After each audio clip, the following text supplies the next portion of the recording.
Hi, welcome to Story Time with Gigi. Today we are reading the Dr. Seuss classic, How the Grinch Stole Christmas by Dr. Seuss. I love this story.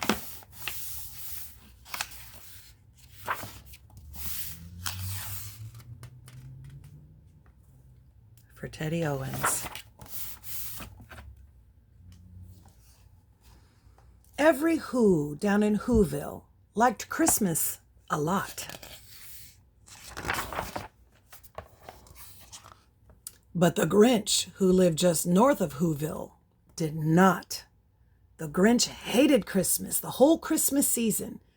Now please don't ask why. No one quite knows the reason.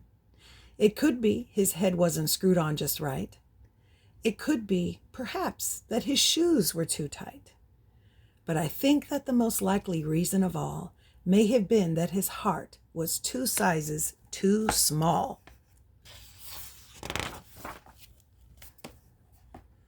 But whatever the reason, his heart or his shoes, he stood there on Christmas Eve hating the Whos, staring down from his cave with a sour, grinchy frown at the warm lighted windows below in their town. For he knew every Who down in Whoville beneath was busy now hanging a mistletoe wreath. And they're hanging their stockings, he snarled with a sneer. Tomorrow is Christmas. It's practically here. Then he growled with his Grinch fingers nervously drumming. I must find a way to stop Christmas from coming. For tomorrow, he knew,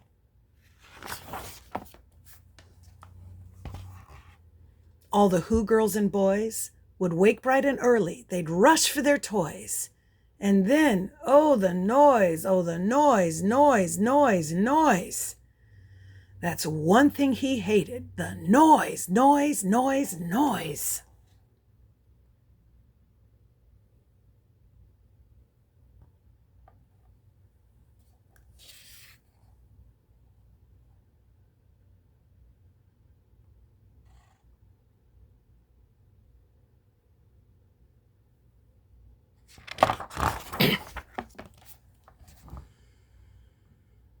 Then the Whos, young and old, would sit down to a feast, and they'd feast, and they'd feast, and they'd feast, feast, feast, feast. They would feast on Who pudding and rare Who roast beast, which was something the Grinch couldn't stand in the least.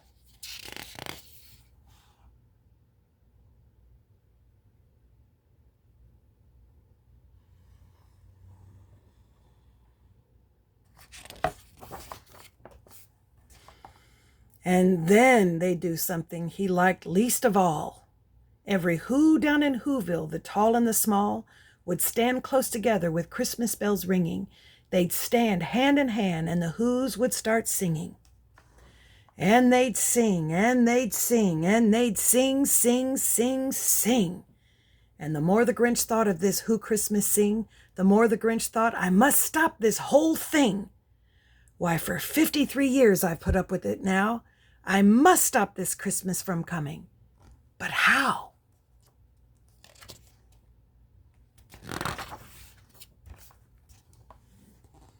And then he got an idea, an awful idea. The Grinch got a wonderful, awful idea.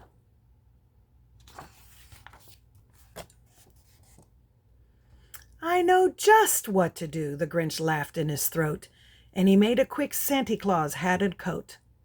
And he chuckled and clucked, what a great Grinchy trick. With this coat and this hat, I look just like Saint Nick. All I need is a reindeer, the Grinch looked around, but since reindeer were scarce, there were none to be found. Did that stop the old Grinch? No, the Grinch simply said.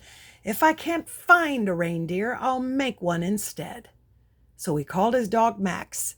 Then he took some red thread, and he tied a big horn on top of his head.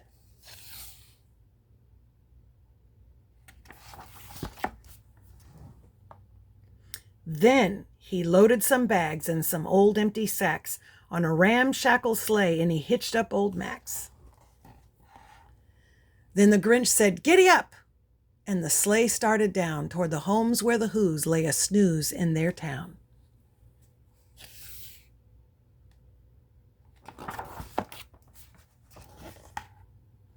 All their windows were dark, quiet snow filled the air. All the Whos were all dreaming sweet dreams without care. When he came to the first little house on the square, "This is stop number 1, the old Grinchy Claus hissed, and he climbed to the roof and empty bags in his fist.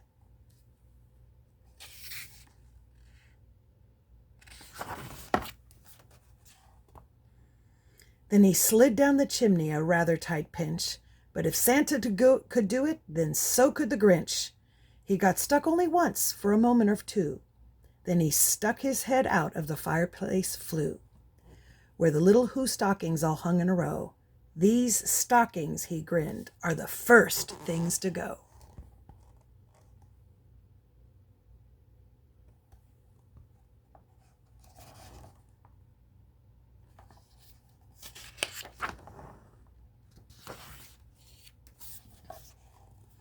Then he slithered and slunk with a smile most unpleasant around the whole room, and he took every present: pop guns and bicycles, roller skates, drums, checkerboards, tricycles, popcorn, and plums, and he stuffed them in bags. Then the Grinch, very nimbly, stuffed all the bags, one by one, up the chimbley.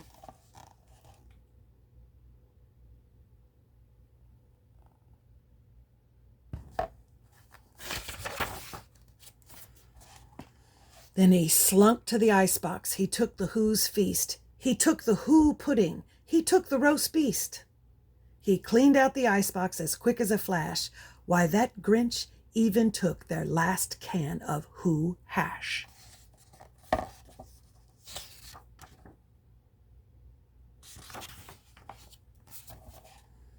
Then he stuffed all the food up the chimney with glee. "And now," grinned the Grinch, "I will stuff up the tree."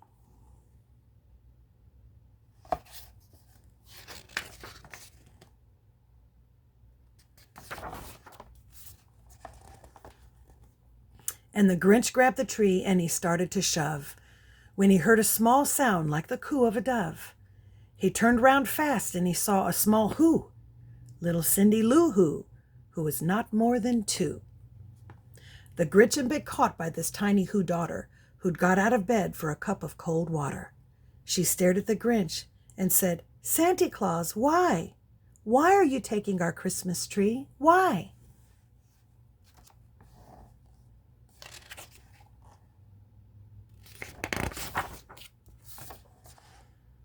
But you know that old Grinch was so smart and so slick, he thought up a lie, and he thought it up quick. "Why, my sweet little tot," the fake Santa Claus lied, "there's a light on this tree that won't light on one side. So I'm taking it home to my workshop, my dear. I'll fix it up there and then bring it back here."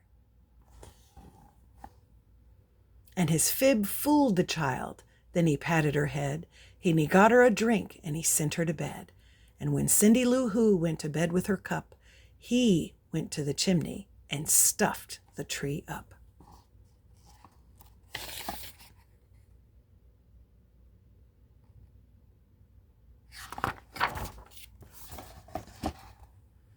Then the last thing he took was the log for their fire. Then he went up the chimney himself, the old liar. On their walls he left nothing but hooks and some wire. And the one speck of food that he left in the house was a crumb that was even too small for a mouse. I like how the mouse is frowning.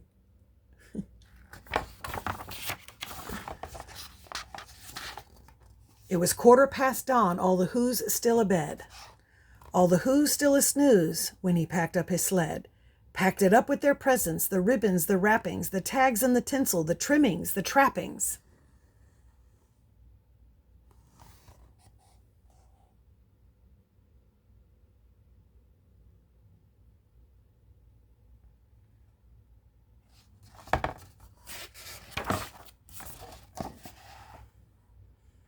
"3,000 feet up the side of Mount Crumpet, he rode with his load to the tip-top to dump it.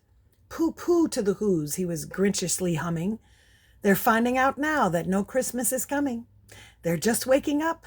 I know just what they'll do. Their mouths will hang open a minute or two. Then the Who's down in Whoville will cry boo-hoo.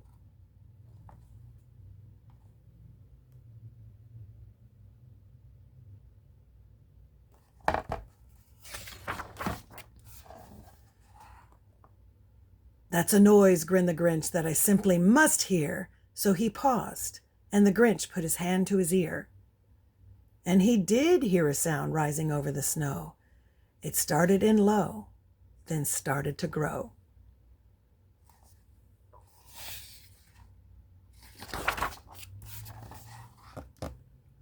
But the sound wasn't sad. Why, this sound sounded merry. It couldn't be so. But it was merry, very. He stared down at Whoville. The Grinch popped his eyes.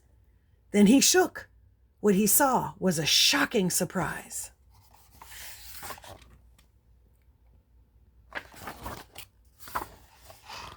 Every Who down in Whoville, the tall and the small, was singing without presents at all.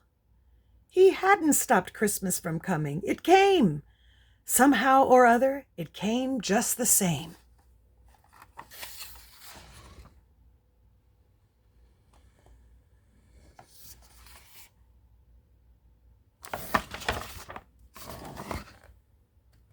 And the Grinch, with his Grinch feet ice cold in the snow, stood puzzling and puzzling. How could it be so? It came without ribbons. It came without tags. It came without packages, boxes, or bags. And he puzzled 3 hours till his puzzler was sore. Then the Grinch thought of something he hadn't before. Maybe Christmas, he thought, doesn't come from a store.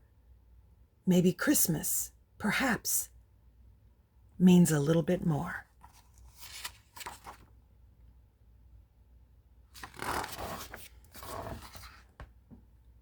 And what happened then? Well, in Whoville they say that the Grinch's small heart grew 3 sizes that day. And the minute his heart didn't feel quite so tight, he whizzed with his load through the bright morning light, and he brought back the toys and the food for the feast. And he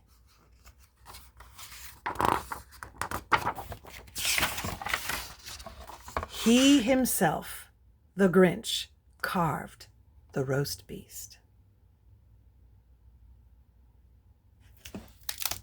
And that's our story. I hope you liked it. Make sure that you like and subscribe and share with your friends. Bye until next time.